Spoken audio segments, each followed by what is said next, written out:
سیدۃ نساء اہل الجنہ، جنت کی عورتوں کی سردار، اور حسن اور حسین ان کے دو بیٹے، جنت کے پھول جن کو کہا گیا۔ فرماتے ہیں کہ جب حضرت فاطمہ رضی اللہ تعالی عنہا کی وفات کا وقت آیا، آپ علیہ السلام کی وفات سے پہلے آپ نے بلایا تھا، حضرت عائشہ رضی اللہ عنہا موجود تھی، حضرت فاطمہ تشریف لے گئی اور کان میں کچھ بات ہوئی باپ بیٹی کی، تو پہلے تو رونے لگی، پھر کچھ بات ہوئی تو ہنسنے لگی۔ حضرت عائشہ رضی اللہ عنہا دیکھ کے تعجب کر رہی ہے کہ یہ دونوں باپ بیٹی کیا باتیں کر رہے ہیں، پہلے رونے لگی پھر ہنسنے لگی۔ تو پھر پوچھا کہ بھائی کیا بات ہوئی؟ کہا کہ ابا جان نے یہ کہا کہ میری وفات کا وقت قریب آ گیا ہے، اب میں اس دنیا سے رخصت ہو جاؤں گا۔ تو اپنے ابا کی جدائی میں کہ میرے والد محترم جناب محمد الرسول اللہ صلی اللہ علیہ وسلم دنیا سے چلے جائیں گے تو پھر ہم جئیں گے کیسے؟ رونے لگی، پھر ہنسنے کیوں لگی؟ کہا کہ پھر بعد میں مجھے یہ خوشخبری سنائی کہ میرے دنیا سے جانے کے بعد سب سے پہلے میرے پاس آنے والی تو ہے، یعنی تیرا سب سے پہلے انتقال ہوگا میرے بعد۔ تو میں ہنسنے لگی کہ اچھا ہے، پھر تو میں بہت جلدی آپ کے پاس آ جاؤں گی۔ ہم میں سے کوئی ہوئے تو ڈر جاوے کہ یار اپنا تو جانے کا ٹائم آ گیا ہے نا۔ اور یہاں محبت دیکھیے اللہ کے رسول کی اور اپنے ابا کی محبت دیکھیے، حسن و حسین کو بھی بھول گئی، حضرت علی کو بھی بھول گئی اور ہنسنے لگی کہ اچھا ہے اللہ کے رسول کے پاس پہنچ جاؤں گی۔ جب آپ کا انتقال ہو گیا تو حضرت فاطمہ رضی اللہ عنہا نے بڑا غم کیا تھا اس موقع پر۔ حضرت انس سے کہا تھا کیف طابت انفسکم ان تحثوا علی رسولکم التراب، تمہارے دلوں نے کیسے گوارا کر لیا کہ اللہ کے رسول پر مٹی ڈال دی تم لوگوں نے؟ تو اس وقت سے ان کی حالت گڑبڑ ہونے لگی، بگڑنے لگی، ٹینشن غم تھا اپنے والد کی جدائی کا۔ جب ان کی وفات کا وقت قریب آیا، حضرت اسماء بنت عمیس رضی اللہ تعالی عنہا کو بلایا اور کہا کہ یہ جو چارپائی ہے، چارپائی کو کمرے کے بیچ میں رکھ دو، میں آپ تمام حضرات کی اور ہماری مستورات کی توجہ چاہتا ہوں، انشاءاللہ بہت جلدی بات ختم کروں گا۔ حضرت اسماء بنت عمیس رضی اللہ تعالی عنہا کو بلا کر کے کہا کہ میرے دنیا سے جانے کا وقت قریب آ چکا ہے، اس لیے حضرت فاطمہ رضی اللہ عنہا نے اپنی خادمہ کو بلایا اور خادمہ سے کہا کہ میرے فلاں کپڑے نکالو اندر سے، اپنا ایک جوڑا نکلوایا، بھائی بات ہو جانے دو، اپنا ایک جوڑا نکلوایا اور اس کے بعد غسل فرمایا، غسل کر کے وہ جوڑا زیبتن کیا، پہنا، اور اس کے بعد اپنی خادمہ سے کہا کہ یہ چارپائی کمرے کے بیچ میں رکھ دو، اس لیے کہ میرے دنیا سے جانے کا وقت قریب آ چکا ہے۔ پھر حضرت اسماء رضی اللہ عنہا سے مشورہ کرنے لگی، کہنے لگی کہ میں چاہتی ہوں کہ میری وفات کے بعد جب میرا جنازہ اٹھے تو کسی کو یہ احساس نہ ہو کہ یہ عورت کا جنازہ ہے، میرے بدن کا ابھار بھی کسی کو محسوس نہیں ہونا چاہیے، اس کے لیے کوئی طریقہ بتاؤ۔ حضرت اسماء رضی اللہ عنہا نے ایک راستہ بتایا، کہا کہ ہمارے یہاں ہمارے علاقوں میں جو ہے میت کو چھپانے کے لیے اس کے اوپر ایک بڑی چادر ڈال دی جاتی ہے، میت کو چارپائی پر رکھا جاتا تھا، پرانے زمانے میں یہ تختے نہیں ہوتے تھے، چارپائی ویسے ہی نیچے دب جاتی ہے، جب باڈی رکھی جاتی ہے اوپر سے بڑی چادر ڈال دو تو پتہ ہی نہیں چلے گا اندر کیا ہے۔ جیسا ہمارے یہاں وہ تختے کے اوپر جالی لگاتے ہیں پھر اوپر چادر ڈالتے ہیں، تو یہ طریقہ حضرت فاطمہ رضی اللہ عنہا کے جنازے سے چلا ہے۔ حضرت فاطمہ رضی اللہ تعالی عنہا نے یہ سارا مشورہ کیا اور اس چارپائی پر لیٹ گئی۔ حضرت علی رضی اللہ تعالیٰ عنہ تشریف لائے، باہر تھے، دیکھا کہ کچھ عجیب سا منظر نظر آ رہا ہے تو پوچھا کیا حال ہے؟ کہنے لگی کہ علی میری وفات کا وقت قریب آ گیا ہے، میں نے غسل کر لیا ہے، اس لیے اب میرے کپڑے اتار کر کے مجھے غسل دینے کی ضرورت نہیں ہے، میرا کپڑا کوئی نہ اتارے، میں نہیں چاہتی کہ میری وفات کے بعد بھی میرے کندھے پر کسی کی نظر پڑے۔ یہ وہ عورت ہے جس کو کیا کہا جا رہا ہے کہ پردہ کرو، حیا کرو۔ کس سے کہا جا رہا ہے؟ جو یہ کہتی ہے کہ میرا کندھا میری وفات کے بعد بھی کوئی دیکھے میرا دل گوارا نہیں کرتا ہے، اس لیے کہا کہ مجھے میرے کپڑوں میں ہی غسل دے دینا۔ چنانچہ حضرت اسما بنت عمیس رضی اللہ عنہا نے آپ کو غسل دیا. اس کے بعد حضرت علی سے فرمانے لگی کہ دیکھو میرا جنازہ دن میں مت اٹھانا، اس لیے کہ دن میں اٹھاؤ گے لوگوں کی نظریں پڑے گی، میرا بدن کسی کو نظر آ جائے گا، میرے بدن کا کوئی عضو کسی کو نظر آ جائے گا، اس لیے جب رات ہو جائے اور سب سو جائیں پھر جو ہے میرا جنازہ اٹھانا اور چپکے سے لے جا کر میرے کو اندھیرے میں دفن کر دینا تاکہ میرا بدن کسی کو محسوس بھی نہ ہونے پائے. چنانچہ وصیت کے مطابق حضرت فاطمہ رضی اللہ عنہا کا جنازہ رات بہت دیر میں اٹھایا گیا. رمضان کا مہینہ تھا، تیسری رمضان کو انتقال ہوا اور بہت دیر سے ان کا جنازہ اٹھایا گیا. یہ عورت ہے جن کے بارے میں کہا جا رہا ہے کہ پیغمبر اپنی بیٹیوں سے بھی کہو وَنِسَاءِ الْمُؤْمِنِينَ، اور صرف اپنے خاندان کی عورتوں سے نہیں، جتنی مومن عورتیں ہیں سب سے کہہ دو یدنین علیہن من جلابیبہن. جلابیب یہ جلباب کی جمع ہے. جلباب کہتے ہیں اس بڑی چادر کو جو سر سے لے کر کم سے کم گھٹنے تک کو یا اس سے زیادہ ٹخنے تک لٹکتی ہو اور اس پورے بدن کو چھپا دیتی ہو. فرماتے ہیں کہ ان سے کہیے کہ جب بھی اپنے گھر سے باہر نکلیں تو اپنے سر سے لے کر پیر تک ایک بڑی چادر تان لیا کریں. حضرت ام سلمہ رضی اللہ عنہ فرماتی ہیں کہ مدینے کی عورتیں اپنے بدنوں کے اوپر کالی چادریں ڈال دیا کرتی تھی. یہ جو کالے برقعے پورے دنیا میں چلتے ہیں یہ اسی زمانے سے چلے آ رہے ہیں کہ کالی چادر اپنے بدن کے اوپر ڈال لیتی تھی. جب حجاب کا حکم نازل ہوا رات کا وقت تھا، اللہ کے رسول صلی اللہ علیہ وسلم اپنے مکان یا مسجد نبوی میں تھے، صحابہ اپنے اپنے مکانوں پر تھے. اب فجر کی نماز کا وقت آیا، عورتیں نماز سیکھنے کے لیے مسجد نبوی میں نماز پڑھنے آتی تھیں، ان کی صفیں پیچھے لگتی تھی.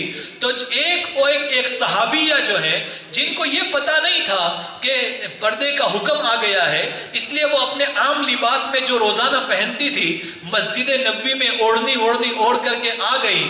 جب وہاں آ کر عورتوں کو دیکھا تو پتا چلا کہ یہ تو سب پردے میں ہیں، بڑی بڑی چادریں اوڑھ کے بیٹھی ہیں. ان کو شرم لگی. انہوں نے پوچھا کہ ارے کیا بات ہے، آج پورا ڈریس بدلا ہوا ہے. تو عورتوں نے کہا پتا نہیں آپ کو کہ حجاب کا حکم نازل ہوا ہے؟ انہوں نے کہا مجھے تو پتا ہی نہیں تھا، ورنہ میں بھی اوڑھ کے آ جاتی.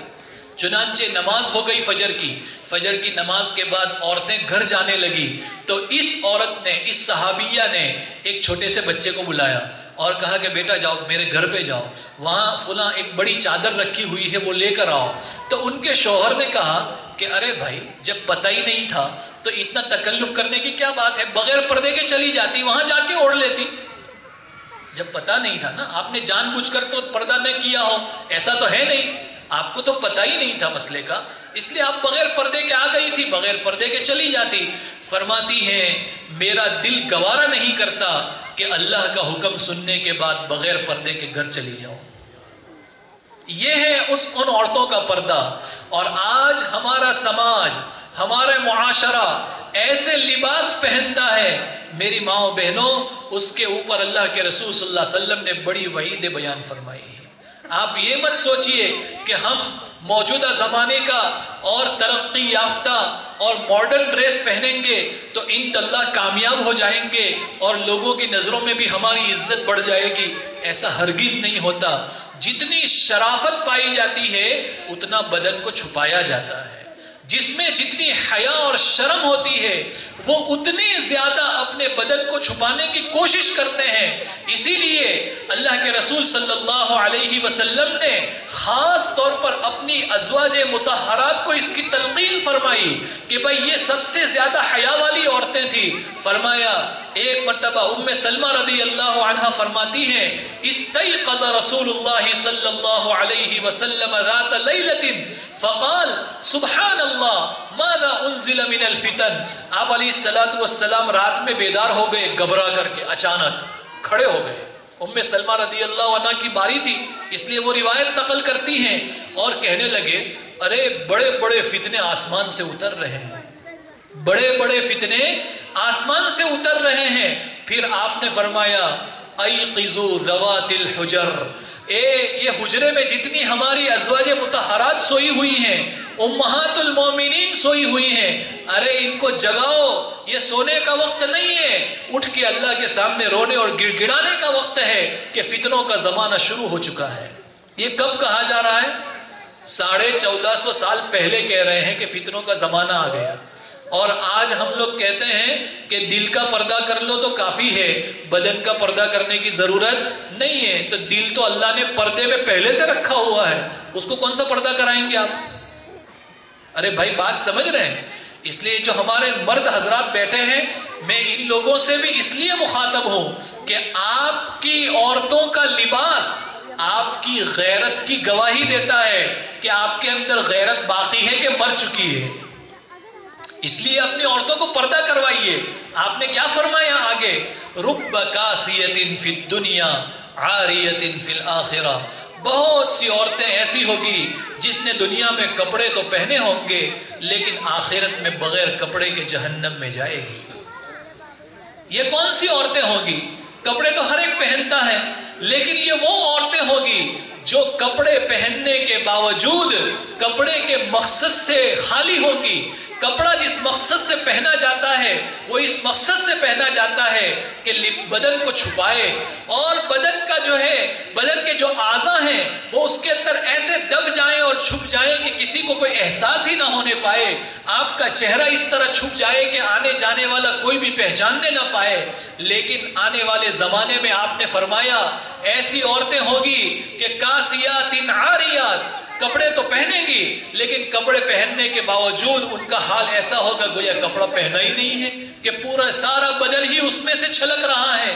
اور فرمایا مائلات ممیلات، ایسی عورتیں ہوں گی کہ جو خود بھی مردوں کی طرف جھکاؤ کرے گی، مائل ہوں گی اور ان کو اپنی طرف مائل کرنے کی کوشش کریں گی۔ لم یجدن ریح الجنہ رائحۃ الجنہ، فرمایا ایسی عورتیں جنت میں داخل ہونا تو دور کی بات، جنت کی خوشبو بھی نہیں پا سکے گی۔ وَإِنَّ رِيحَهَا لَتُوجَدُ 50 سَنَةً، اس کی خوشبو جنت کی اتنی زیادہ ہے کہ وہ 500 سال کی مسافت سے محسوس ہوتی ہے۔ اور ایسی عورتیں جنہوں نے پردے کا اہتمام نہ کیا ہو، شرعی حجاب کا اہتمام نہ کیا ہو، وہ جنت کی خوشبو سے بھی محروم رہے گی۔ اس لیے آپ میں سے ہماری جو بھی بہنیں کالجوں میں جاتی ہے، اسکولوں میں جاتی ہے، یا بڑی عمر کی جو مائیں بہنیں جو اپنی ضرورتوں کے لیے بازاروں میں نکلتی ہیں، ہر ایک کو پردے کا اہتمام کرنا ہے۔ کریں گے بھائی سب لوگ؟ انشاءاللہ بولیں اور نیت کریں، بغیر پردے کے آپ گھر سے باہر قدم نہ رکھیں، اس لیے کہ جو عورت بغیر پردے کے گھر سے باہر قدم رکھتی ہے اللہ کی لعنت اس پر نازل ہونا شروع ہو جاتی ہے، اور شیطان اس کے پیچھے لگ جاتا ہے۔ شیطان اس کے اوپر اپنا اثر ڈالتا ہے، اس کے دل میں وسوسے ڈالتا ہے، اس کو بھی بھٹکا دیتا ہے اور لوگوں کو اس کی طرف مائل کرنے کی کوشش کرتا ہے، پھر سماج میں بگاڑ پیدا ہوتا ہے۔ اس لیے فرمایا کہ اگر حیا ہے اور اگر حیا سیکھنا اور کرنا ہے تو اس کے لیے پردے کا اہتمام کرنا چاہیے۔ اللہ تعالی ہمارے آج کے اس جلسے کو بے حد قبول فرمائے، اور ہمارے جن بچوں نے یہاں پر بچیوں نے پروگرام پیش کیا، اللہ ان کو مزید ترقی عطا فرمائے۔ ان سب بچوں بچیوں کو اللہ ماں باپ کی آنکھوں کی ٹھنڈک بنائے۔ اللہ تعالیٰ اس ادارے کو نظر بد سے بچائے۔ اطراف میں جتنے ادارے چل رہے ہیں، پورے ملک میں جتنے چھوٹے بڑے ادارے کام کر رہے ہیں، اللہ ہر ایک کی خدمات کو قبول فرمائے۔ اور اخیر میں منتظمین جامعہ کا اور خصوصاً ہمارے حاجی انور صاحب اور ان کے رفقا کا، اور مرحوم ہمارے حاجی حنیف صاحب جو اس ادارے کی بنیاد رکھ کر اور ایک جو ہے پودا لگا کر کے دنیا سے رخصت ہو گئے، ان سب کا بھی بہت بہت شکریہ ادا کرتا ہوں، اور ان سب کے لیے خصوصی طور پر دعا کرتا ہوں کہ اللہ تعالیٰ ان کی خدمات کو بے حد قبول فرمائے۔ جو حضرات یہ بنیاد رکھ کے چلے گئے ہیں، اللہ اس ادارے کو اور اس سے پڑھ کر جانے والی ایک ایک بچی کو اللہ ان کے لیے صدقہ جاریہ بنائے۔ اللہ تعالیٰ ہمارے اداروں کی تمام ضرورتیں اپنے خزانہ غیب سے پوری فرمائے، اور جتنے ادارے پریشانیوں کا شکار ہیں لاک ڈاؤن کے بعد سے، طلبہ کی قلت کا شکار ہیں، اللہ تعالیٰ ان کی تمام پریشانیوں کو، ظاہری باطنی روحانی تکلیفوں کو دور فرمائے۔ وآخر دعوانا ان الحمد للہ رب العالمین۔